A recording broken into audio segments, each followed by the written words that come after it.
السلام علیکم ورحمۃ اللہ وبرکاتہ۔ دوستو حاضر ہوئے ہیں، آپ سن رہے ہیں سیرت النبی صلی اللہ علیہ وسلم، باب نمبر 40 لے کر حاضر ہوئے ہیں۔ غم کا سال۔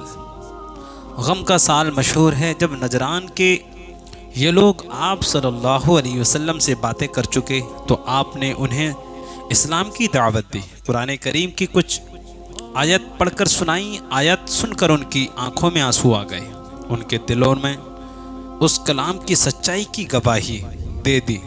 چنانچہ فوراً ہی آپ صلی اللہ علیہ وسلم پر ایمان لے آئے۔ ان لوگوں نے اپنی مذہبی کتابوں میں آپ صلی اللہ علیہ وسلم کی صفات اور خبریں پڑھ رکھی تھیں، اس لیے آپ کو دیکھ کر پہچان گئے آپ ہی نبی آخر الزماں ہیں۔ اس کے بعد یہ لوگ اٹھ کر جانے لگے تو ابو جہل اور چند دوسرے قریشی سرداروں نے انہیں روکا اور کہا، خدا تمہیں رسوا کرے، تمہیں بھیجا تو اس لیے گیا تھا کہ تم یہاں اس شخص کے بارے میں معلومات حاصل کر کے انہیں بتاؤ، مگر تم اس کے پاس بیٹھ کر اپنا دین ہی چھوڑ بیٹھے۔ تم سے زیادہ احمق اور بے عقل قافلہ ہم نے آج تک نہیں دیکھا۔ لوگوں نے کہا، تم لوگوں کو ہمارا سلام ہے، ہم سے تمہیں کیا واسطہ؟ تم اپنے کام سے کام رکھو، ہمیں اپنی مرضی سے کام کرنے دو۔ اللہ تعالیٰ نے سورہ مائدہ میں ان کی تعریف بیان فرمائی۔ اسی طرح قبیلہ ازد کے ایک شخص جس کا نام زمات تھا، مکہ آئے۔ یہ صاحب جھاڑ پھونک سے جنات کا اثر زائل کیا کرتے تھے۔ مکہ کے لوگوں نے انہوں نے یہ کہتے سنا کہ محمد پر جن کا اثر ہے۔ یہ سن کر انہوں نے کہا، اگر میں اس شخص کو دیکھ لوں تو شاید اللہ تعالیٰ اسے میرے ہاتھ سے شفا عطا فرماتے۔ اس کے بعد وہ آپ صلی اللہ علیہ وسلم کی خدمت میں حاضر ہوئے۔ ان کا بیان ہے، میں نے آپ سے کہا، اے محمد عربی، میں جھاڑ پھونک سے علاج کرتا ہوں۔ لوگ کہتے ہیں کہ آپ پر جنات کا اثر ہے، اگر بات یہی ہے تو میں آپ کا علاج کر سکتا ہوں۔ ان کی بات سن کر آپ صلی اللہ علیہ وسلم نے فرمایا، تمام تعریفیں اللہ ہی کے لیے ہیں، ہم اسی کی حمد و ثنا بیان کرتے ہیں اور اسی سے مدد مانگتے ہیں۔ جسے اللہ تعالیٰ ہدایت فرماتا ہے اسے کوئی گمراہ نہیں کر سکتا، اور جسے اللہ تعالیٰ گمراہی نصیب کرتا ہے اسے کوئی ہدایت نہیں دے سکتا۔ میں گواہی دیتا ہوں کہ اللہ تعالیٰ کے سوا کوئی معبود نہیں، اس کا کوئی شریک نہیں، اور میں گواہی دیتا ہوں کہ محمد اللہ کے رسول ہیں۔ اور انہوں نے آپ کی بات سن کر کہا، یہ کلمات میرے سامنے دوبارہ پڑھیے۔ آپ نے کلمات شہادت 3 مرتبہ دہرایا۔ تب انہوں نے کہا، میں نے کاہنوں کے کلمات سنے ہیں، جادوگروں اور شاعروں کے کلمات بھی سنے ہیں، مگر آپ کے ان کلمات جیسے کلمات کبھی نہیں سنے۔ اپنا ہاتھ لائیے، میں اسلام قبول کرتا ہوں۔ سبحان اللہ۔ چنانچہ زمات نے اسی وقت آپ کے ہاتھ پر بیعت کی۔ آپ نے فرمایا، اپنے قوم کے لیے بھی بیعت کرتے ہو؟ جواب میں انہوں نے کہا، ہاں، میں اپنی قوم کی طرف سے بھی بیعت کرتا ہوں۔ اس طرح یہ صاحب جو آپ پر سے جنات کا اثر اتارنے کی نیت سے آئے تھے خود مسلمان ہو گئے۔ ایسی اور بھی بہت سے واقعات پیش آئے۔ نبی پاک صلی اللہ علیہ وسلم کی نبوت کو 10 سال کا عرصہ گزر چکا تو آپ کی زوجہ محترمہ حضرت خدیجہ رضی اللہ عنہا انتقال کر گئیں۔ ان سے چند دن پہلے ابو طالب فوت ہو گئے۔ حضرت خدیجہ الکبریٰ کو حجون کے قبرستان میں دفن کیا گیا۔ آپ صلی اللہ علیہ وسلم خود ان کی قبر میں اترے۔ انتقال کے وقت حضرت خدیجہ کی عمر 65 سال تھی۔ اسی وقت نماز جنازہ کا حکم نہیں ہوا تھا۔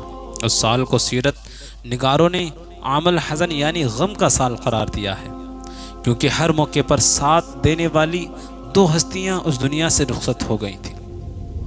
آپ ہر وقت غمگین رہتے، لگے گھر سے بھی کم نکلتے۔ حضرت خدیجہ شادی کے بعد 25 سال تک آپ کے ساتھ رہیں۔ اتنی طویل مدت تک آپ کا اور ان کا ساتھ رہا تھا۔ ابو طالب جب بیمار ہوئے تو آپ صلی اللہ علیہ وسلم ان سے ملنے کے لیے آئے۔ اس وقت قریش کے سردار بھی وہاں موجود تھے۔ آپ نے چچا سے فرمایا، چچا لا الہ الا اللہ پڑھ لیجئے تاکہ میں قیامت کے دن آپ کی شفاعت کر سکوں۔ اس پر ابو طالب نے کہا خدا کی قسم بھتیجے، اگر مجھے یہ خوف نہ ہوتا کہ میرے بعد لوگ تمہیں اور تمہارے خاندان والوں کو شرم اور عار دلائیں گے اور قریش یہ کہیں گے کہ میں نے موت کے ڈر سے یہ کلمہ کہہ دیا، تو میں یہ کلمہ پڑھ کر ضرور تمہارا دل ٹھنڈا کرتا، مگر میں جانتا ہوں تمہاری کتنی خواہش ہے کہ میں یہ کلمہ پڑھ لوں، مگر میں اپنے بزرگوں کے دین پر مرتا ہوں۔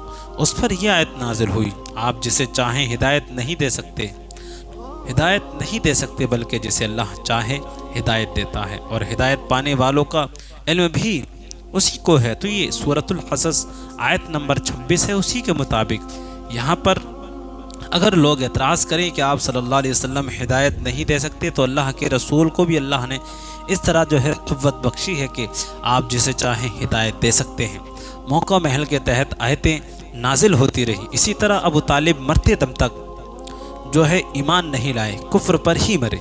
حضرت عباس رضی اللہ عنہ فرماتے ہیں کہ میں نے ایک مرتبہ رسول کریم صلی اللہ علیہ وسلم سے پوچھا، اے اللہ کے رسول، ابو طالب ہمیشہ آپ کی مدد اور حمایت کرتے رہے، کیا اس سے انہیں آخرت میں فائدہ پہنچے گا؟ جواب میں آپ صلی اللہ علیہ وسلم نے ارشاد فرمایا، ہاں، مجھے ان کی قیامت کے دن کی حالت دکھائی گئی، میں نے انہیں جہنم کے اوپر والے حصے میں پایا، ورنہ وہ جہنم کے نچلے حصے میں ہوتے۔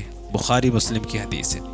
ابو طالب کے مرنے پر آپ صلی اللہ علیہ وسلم نے فرمایا، خدا کی قسم، میں اس وقت تک آپ کے لیے مغفرت کی دعا کرتا رہوں گا جب تک کہ مجھے اللہ تعالیٰ ہی اس سے نہ روک دے۔ اس پر آیت اللہ تعالیٰ نے نازل فرمائی، پیغمبر کو اور دوسرے مسلمانوں کو جائز نہیں کہ مشرکوں کے لیے مغفرت کی دعا مانگے، اگرچہ وہ رشتہ دار ہی کیوں نہ ہوں۔ اس امر کے ظاہر ہو جانے کے بعد یہ لوگ دوزخی ہیں۔ سورۃ التوبہ آیت نمبر 113۔ اس سے بھی ثابت ہوا کہ ابو طالب ایمان پر نہیں مرے۔ حضرت خدیجہ کا انتقال رمضان کے مہینے میں ہوا۔ ان کی وفات کے چند ماہ آپ نے حضرت سودا بنت زمعہ ان سے شادی فرمائی۔ آپ سے پہلے ان کی شادی ان کے چچا کے بیٹے سکران رضی اللہ عنہ سے ہوئی تھی۔ حضرت سکران رضی اللہ عنہ دوسری ہجرت کے حکم کے وقت ان کے ساتھ حبشہ ہجرت کر گئے تھے، پھر مکہ واپس آ گئے تھے۔ اس کے کچھ عرصے ہی بعد ان کا انتقال ہو گیا تھا۔ جب حضرت سودا رضی اللہ عنہ کی عدت کا زمانہ پورا ہو گیا تو آپ صلی اللہ علیہ وسلم نے ان سے نکاح فرمایا۔ اس نکاح سے پہلے حضرت سودا رضی اللہ عنہ نے ایک عجیب خواب دیکھا تھا۔ انہوں نے اپنے شوہر سکران رضی اللہ عنہ سے یہ خواب بیان کیا۔ خواب سن کر سکران نے کہا، اگر تم نے واقعی یہ خواب دیکھا ہے تو میں جلد ہی مر جاؤں گا اور رسول اللہ صلی اللہ علیہ وسلم تم سے نکاح فرمائیں گے۔ دوسری رات انہوں نے پھر خواب دیکھا کہ وہ لیٹی ہوئی ہیں۔ اچانک چاند آسمان سے ٹوٹ کر ان کے پاس آ گیا۔ انہوں نے یہ خواب بھی اپنے شوہر کو سنایا۔ وہ یہ خواب سن کر بولے، اب شاید میں بہت جلد فوت ہو جاؤں گا، اور اسی دن حضرت سکران رضی اللہ عنہ انتقال کر گئے۔ شوال کے مہینے میں آپ صلی اللہ علیہ وسلم نے حضرت عائشہ رضی اللہ تعالی عنہا سے نکاح فرمایا۔ تو یہ باب نمبر 40 تھا۔ دوستو، آپ حضرات کو اگر پسند آیا تو ہمارے چینل کو سبسکرائب کر کے بیل آئیکن کو ضرور دبا دیں۔